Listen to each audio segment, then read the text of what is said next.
Jalen Brunson has become the face of the New York Knicks and is looking to lead them to their first title in over 50 years. Averaging just around 25 points and 8 assists, Brunson is looking to lead the Knicks to playoff contention again this year and has the entire New York fan base behind him. But if you look back to when Brunson first became a Knick, the fans didn't exactly support him the way they do now. Back in 2022, the Knicks needed a fresh start, and many fans were hoping that it would come in the NBA draft. They finished with a 37-45 record in the 21-22 season, making fans even more desperate and impatient.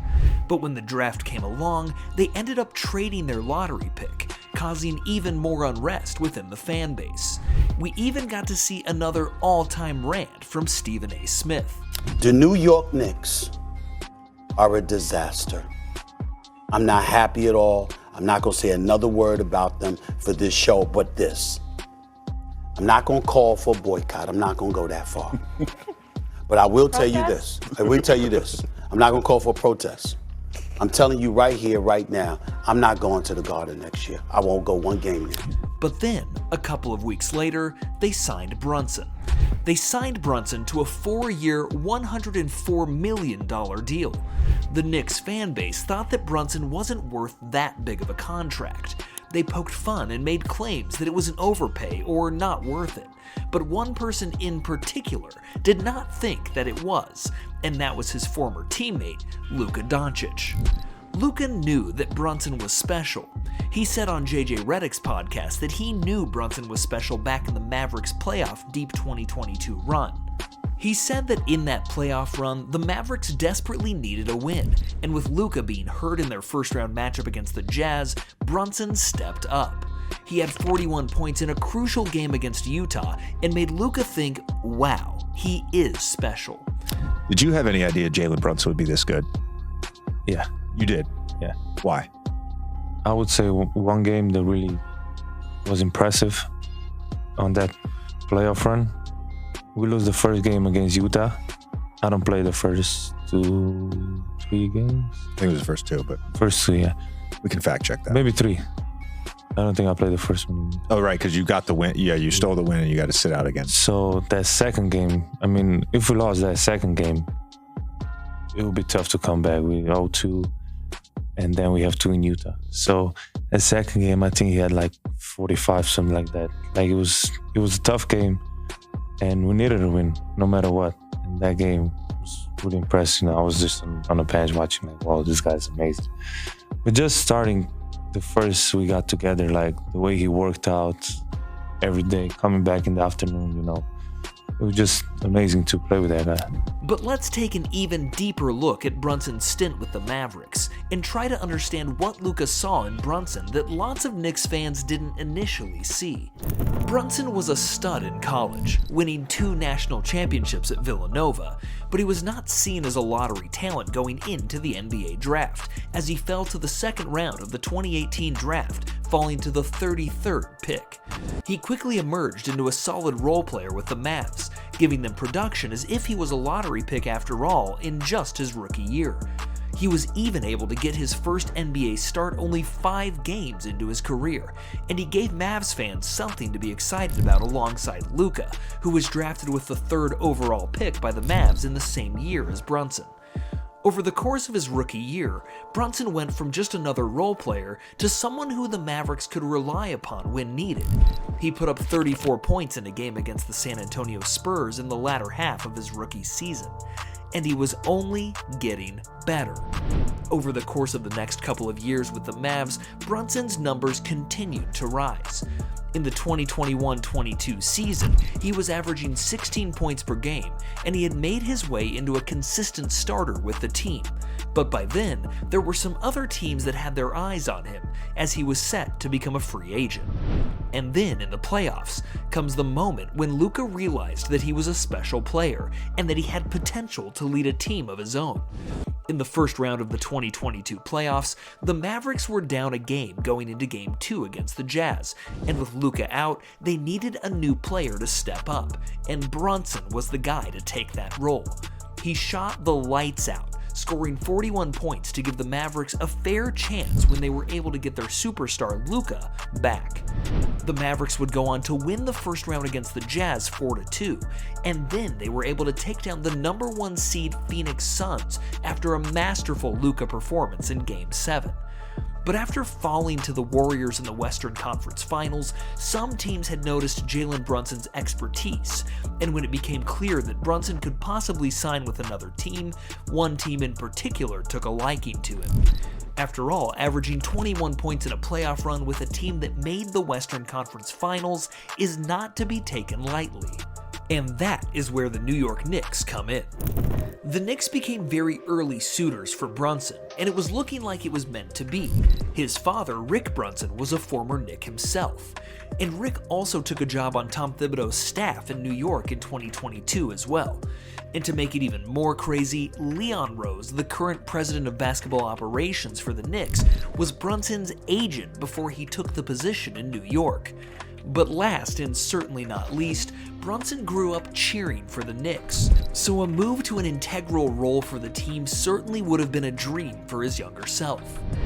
With this storyline and his personal ties to New York, the question was no longer about where he'd play, but how much would Brunson demand in free agency. The number was $104 million for 4 years, and many fans and media thought it was an overpay. But that opinion only fueled Brunson to prove them wrong and put New York City on his back. And so it began. In his first month with the team, he averaged 18 points and 8 assists, and it was only up from there. His ability to control the tempo, make smart decisions, and score efficiently filled the gap that the Knicks had at the point guard position tremendously. Despite being undersized, Brunson's mid-range excellence and ability to finish around the rim gave him the upper hand.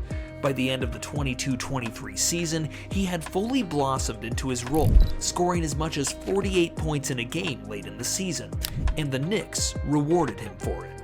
They began building around him by going and getting players like his college teammate Josh Hart, who had 2 national championship runs alongside him, even if it meant giving up a couple pieces. And it was paying off. The Knicks had gone from the 11th seed to the 5th seed in Brunson's first year, and were even able to get into the second round, where they lost in 6 to the Eastern Conference champs that year, the Miami Heat. Going into his first year, many Knicks fans were skeptical of Brunson, but after getting them to the playoffs and being competitive in them, Knicks fans knew that he was their guy down the stretch.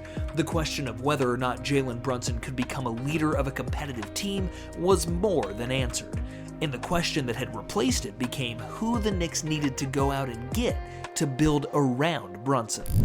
Brunson and Julius Randle had become a fearsome duo in the East, along with RJ Barrett of course, before he was moved to Toronto for OG Anunoby.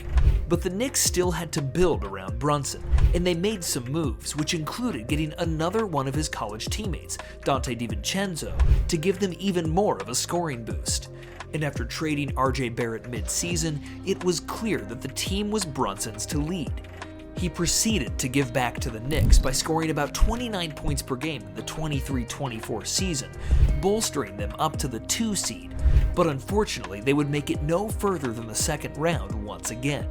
But then, Brunson decided to sign an extension, but it left many NBA fans and media perplexed.